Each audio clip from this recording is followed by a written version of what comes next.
everyone, it's Amy Grace and welcome to Graceful Homeschooling Plus. So today ay meron ulit tayong interviewin na isang student ng Papers to Profits. So her name is Miss Joy and excited ako to hear her story. Thank you, Miss Joy, for taking this time to for the interview, no? Alam namin na busy ka din. So marami ka din for sure ginagawa, mga projects natin. Thank you so much for taking the time to do this interview para ma-encourage din yung mga classmates natin within the community and also yung mga tao din na gusto nilang sumubok, no, doon sa paper products business. So pwede niyo po bang ikwento muna sa amin, no, kung ano po yung ginagawa niyo bago kayo naging part ng Papers to Profits? Actually, I am a freelance special education practitioner and a volunteer, no? I am with Autism Society Philippines. So, yun po ang ginagawa ko. Even up to now, yun po ang aking pinagkakaabalahan. And then on the side, ito nga pong ating Papers to Profit na business. Wow, grabe. So inspiring yun, Miss Joy, kasi nandun ka na dun sa field na yun, no? Tapos meron ka pang ginagawa na side hustle. But I'm sure na itong side hustle na to would really help you then with, creating products na talagang pwede dun sa mga community na sinaserve niyo po. Yes po. Thank you for that. So, paano nyo naman po at saan nyo nalaman yung Papers to Profits? Ano ba yung nag-push sa'yo na para, sige na nga, subukan ko na nga itong Papers to Profits? Okay. Kasi last year, nung nagpaplano ako ng gifts ko, kasi I would always want to make the gifts, either magbe-bake ako or yun nga, magki-create ako ng whatever. So for last Christmas, naghahanap ako. So siguro ilang months na yon nagbabrowse ako. Kaya yung aking wall sa Facebook, kung lahat lumalabas. And then, dumaan ang Graceful Homeschooling sa aking wall. At yon doon na nga nag-start na nag-enroll ako. At yon in-explore ko siya. And then, eto, andito na ako. Yay! Grabe, no?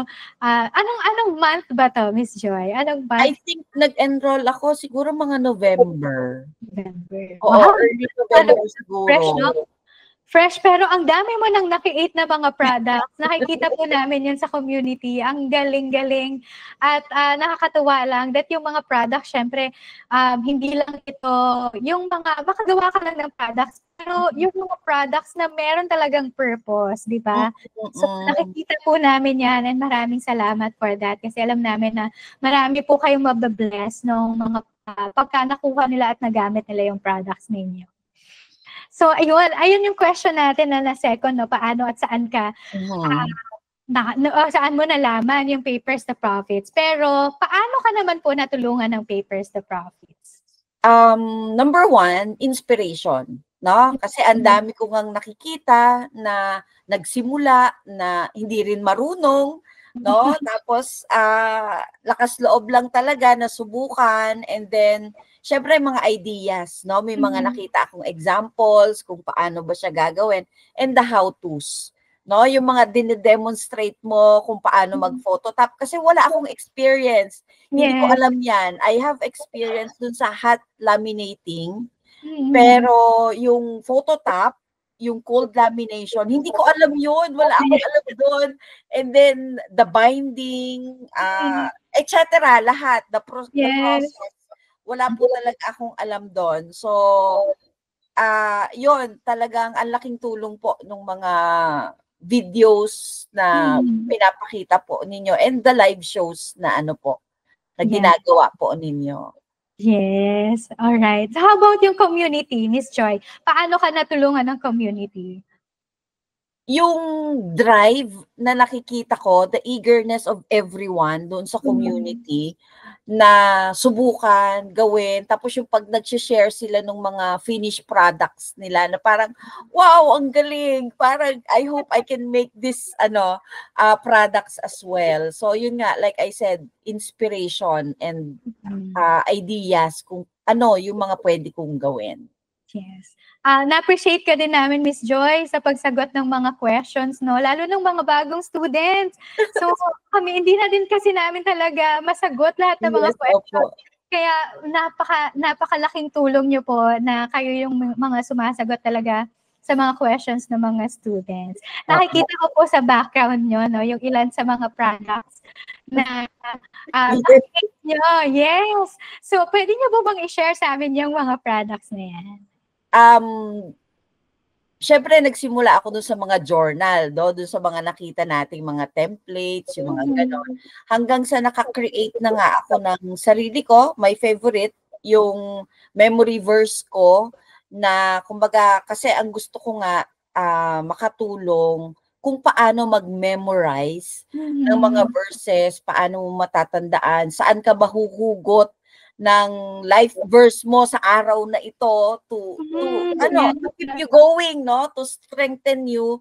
Tapos syempre the meditation part, hindi po pwedeng basa ka lang, kinakailangan you deep dive doon sa mga word, no, na nababasa natin from the Bible. So yun yung isa talaga sa plus ay mahilig po ako sa kusina. So yung aking kitchen journal, no? Kasi talagang dati sa mga papel-papel lang ako nagsusulat ng recipe ko, nanonood ako, kokopyahin ko, i-edit ko yung version ng kanyang recipe to my own likings.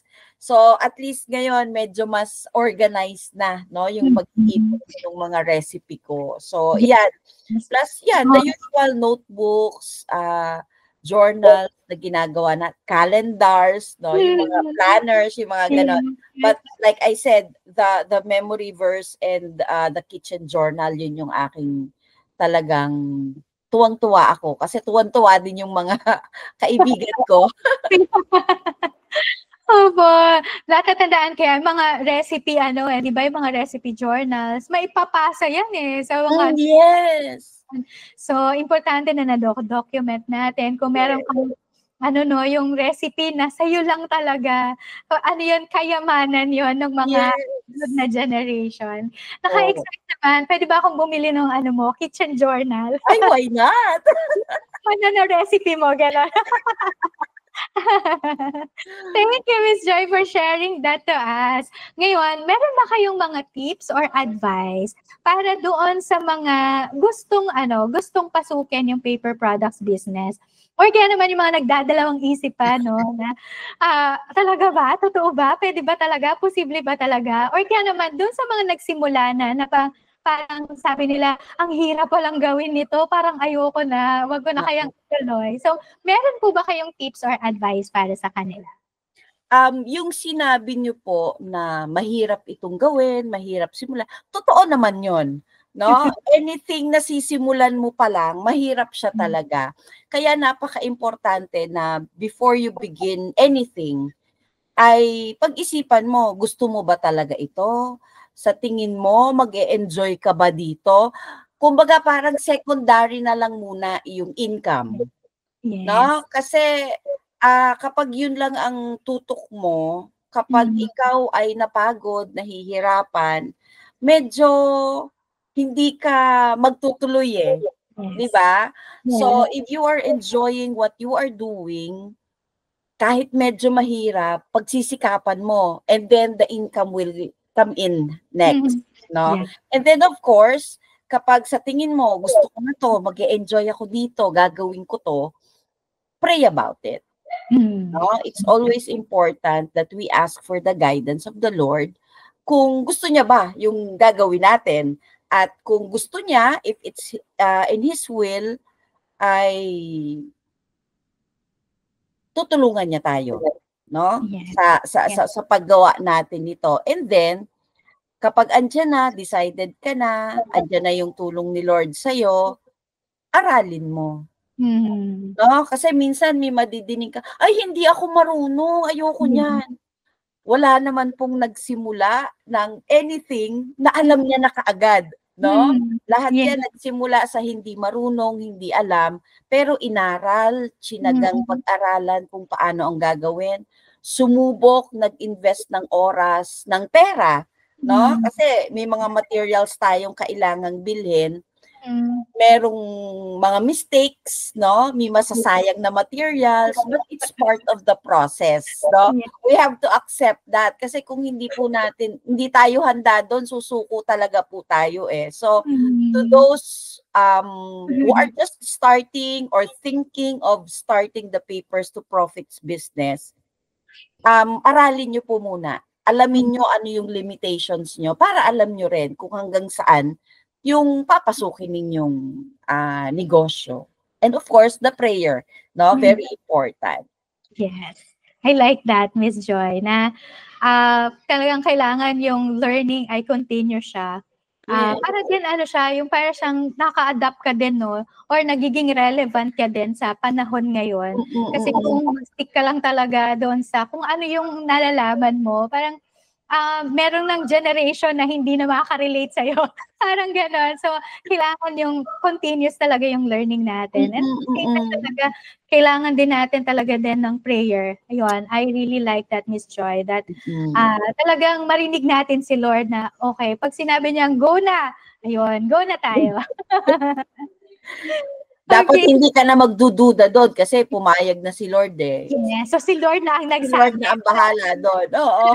So, what ifs? Wala nang yes. Oo. Yun. So, saan naman namin kayo, Miss Joy, makikita? Meron po ba kayong mga social media accounts or mga online stores na pwede natin makita yung business po ninyo? Okay. Currently, wala akong online store except yung aking Facebook page. Ito po, yung aking Craft Venture by Joy na Facebook page. Diyan po ako nagpo-post at yan yung sinishare ko rin with sa mga marketplaces, no, sa Facebook. Hopefully I can try TikTok and other platforms as well. And then of course sa personal Facebook account ko po share din ako, nagpo-post din ako. So, yun. Sa ngayon, yun pa lang ang aking pong kung saan nyo po mahahanap, no, yung aking mga products na ginagawa. Ayan. So, lalagay na lang natin yan dyan sa screen para kung gusto nilang bumili ng mga products na binibenta nyo, so makakabili din sila. So, thank you, Ms. Joy, for sharing that. Okay, last question na lang. Last question na lang, Ms. Joy. Kung bibigyan ka ng isang funny word or kaya naman ay phrase, no, describing yung journey mo, ano po yung funny word na to or phrase? And pwede niyo po bang sabihin din sa amin na posible ba talaga na kumita din habang nasa bahay? Oo naman. Oo naman, no? Kumbaga, in any field that you enjoy. If you enjoy cooking, nagpo-produce ka ng kung ano-ano, pwede kang magbenta, kikita ka. Now, we are talking about Papers to Profits. Pwede kang kumita kasi nga marami kang iba't ibang pwedeng gawin. Ang dami ko pong nakikita sa community na gumagawa ng bookmarks, gumagawa ng invitations, etc. No? Yes. Marami notebooks, magpapasukan na. Di ba? Kalendaryo. So, marami po tayong pwedeng gawin na pwedeng pagkakitaan. Pero, importante nga, pag-aralan kasi dapat tama yung presyo mo. Kasi kami ang presyo mo, hindi ka kikita, malulugi ka. No? Kaya importante talaga na pag-aaralan mo yung negosyong papasukin mo para nga kumita ka, no? At saka tiyaga, no? Tiyaga, wag magmadali kasi hindi po magic itong business na ito. Hindi ba? Kasi yung iba gusto mabilisan, hindi po totoo yun kapag ganong mabilisan ang kita. Hindi po totoo yun. Scam yun. Kaya kumbaga, eto po, kailangan ng trabaho, tiyaga, pasensya, pagsisikap para kumita po talaga tayo.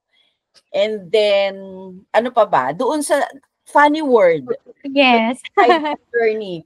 Siguro, I would just say, ito mismong pangalan po ng aking store, Craft Venture, kasi hindi ako hobbyist, hindi ako crafter talaga.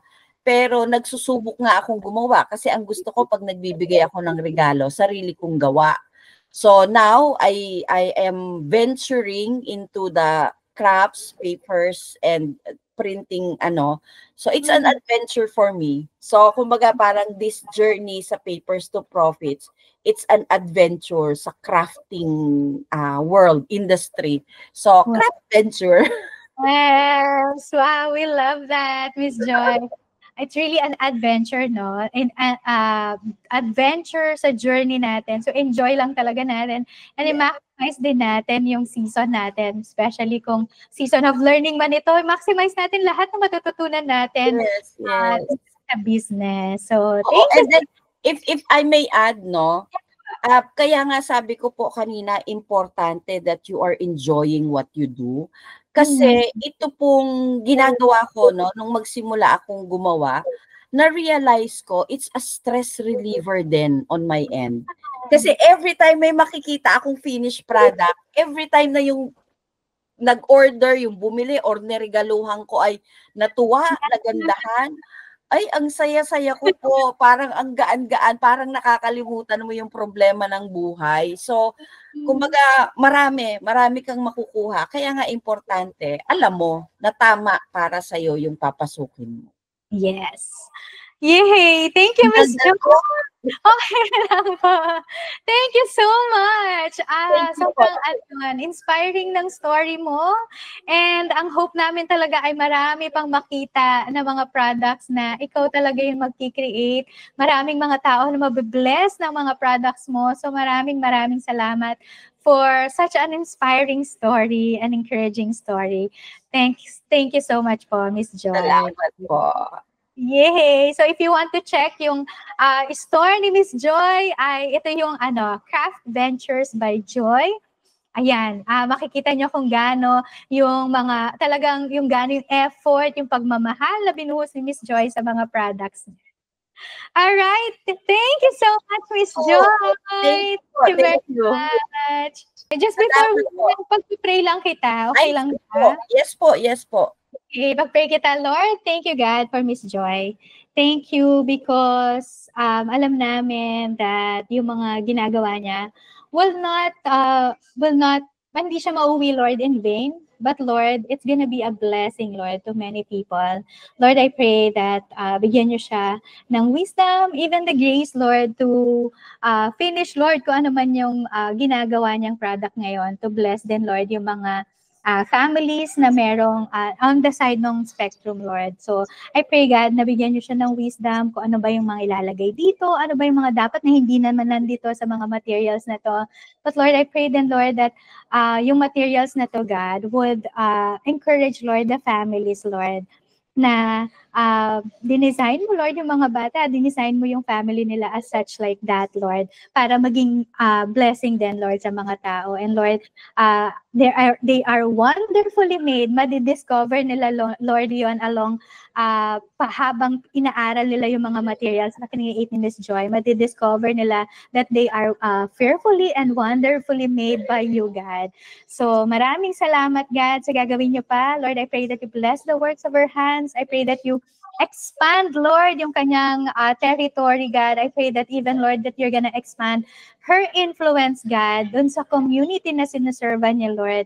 Thank you so much, God, for she is such a blessing, God. Not just to our community, but, Lord, sa mga tao pang na nakapaligid sa kanya at sa mga tao, Lord, na matatouch niya ng buhay, Lord. So maraming salamat, God, sa gagawin niyo. This we pray in Jesus' name. Amen. Amen. Ay, salamat po. Thank you, Miss Joy. Alam kong busy ka. So maraming salamat po. Maraming salamat po uli. There you go, you have heard her story and grabe lang, nakaka-inspire at nakaka-encouraging story niya, no? And alam ko lang din talaga na magiging malaking blessing siya sa community na sinuservan niya dahil nakita natin kung gaano yung passion niya at yung puso niya na mapag-create ng mga products na makakatulong sa mga tao. So thank you so much for joining me and I hope to see you again on my next one. God bless everyone and I will see you around. Bye!